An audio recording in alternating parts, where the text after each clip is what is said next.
sort of been my goal in life is to establish my own vocabulary of trees and symbols that reflect hopefully a very optimistic view of the world. Balance is really more about it. Balance between different elements of what people perceive as reality and known reality and unknown reality. The balance and the perspective tends to bring people out of themselves into a more observant world, into a world of peace, hopefully of harmony. Most of my paintings are fairly optimistic, I think. Symbols have their origins in reality. This is an orange. This is a Canada goose. But they quite quickly, this is actually a woman dancing in the garden. And this is not quite so realistic. So my symbols tend to start with the very real and then tend to take on a life of their own. This is actually a bay tree, a magical bay tree that's taking on its colors. And this painting is not quite finished yet, but you can see the beginnings in the subterranean part. You can see the beginnings of the earth, and yet you see a different harmony. People's observations tend to force them out of an existing reality into another reality, the reality of being in this garden, the reality of observing a garden.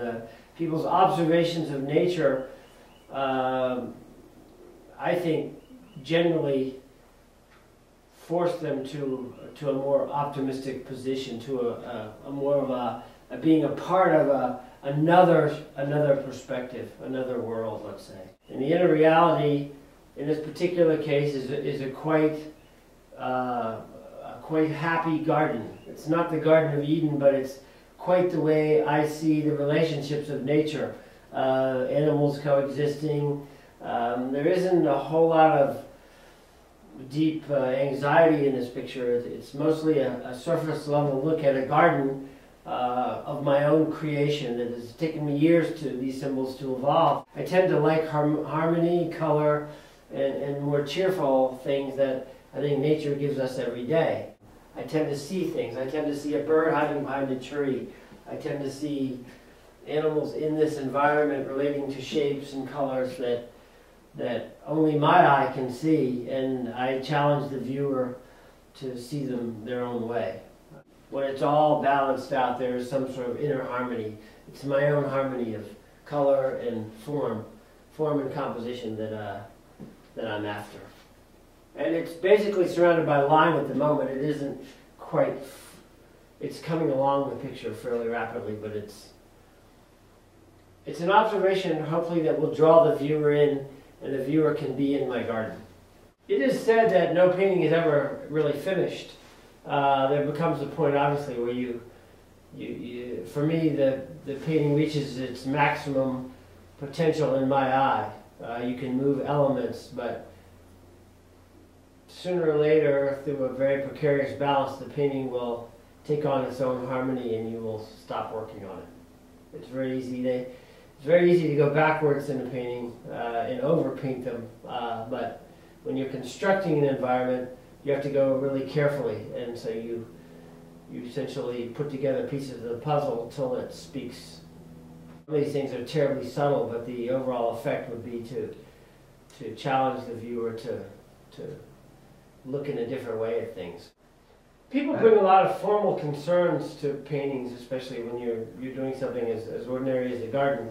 People will bring a set of I call them formalist concerns to why you make houses in a different way, or is this really a bay tree? This magic tree here in the middle of my garden, is it really a bay tree, or why is it a bay tree? Formalist concerns are always very interesting. They actually represent the way people truly see things, but formalist concerns in an imaginary environment become somewhat arbitrary.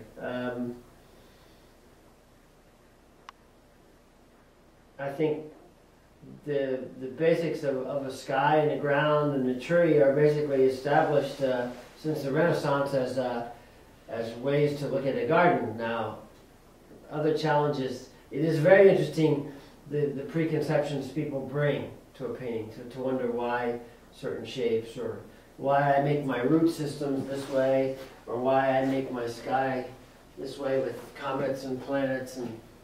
But that, to me, is the fun of painting, is that it's an environment that is pretty much above most formalist concerns. I see a real benefit in the change of pace, in being able to control an environment or move elements in an environment. It can open up and sort of refresh a whole system of beliefs, or not a system of beliefs, but a system of practice in the individual.